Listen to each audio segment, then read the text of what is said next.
Երրորդ համաշխարհային պատերազմի մեկնարկի մասին տարբեր մասնագետներ ունեն տարբեր կարծիքներ։ Մի մասը կարծում է, որ աշխարհը շատ վաղուց է մտել պատերազմի մեջ, մյուս մասը քիչ հավանական է համարում, որ երրորդ աշխարհամարտ կսկսվի, բայց որ առաջատար պետությունների միջև հակամարտությունները վաղուց են սրվել, փաստ է։ Քաղաքագետ Բենյամին Պողոսյանն է արձանագրում։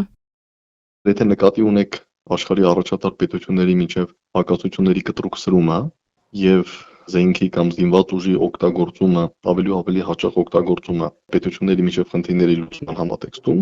ապա այդ առումով թերևս կարելի ասել, որ մենք բավականաչափ անկայուն իրավիճակում ենք արդեն վաղուց։ Մենք ասելու նկատի ունեմ ամբողջ աշխարհը։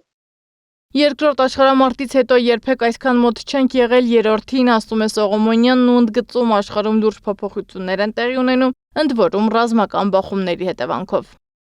Ես կցանկանայի ասել, որ մոտ չենք երրորդ աշխարհամարտին, բայց երկրորդ աշխարհամարտից հետո երբեք այսքան մոտ չենք եղել, որովհետև երկրորդ աշխարհամարտից հետո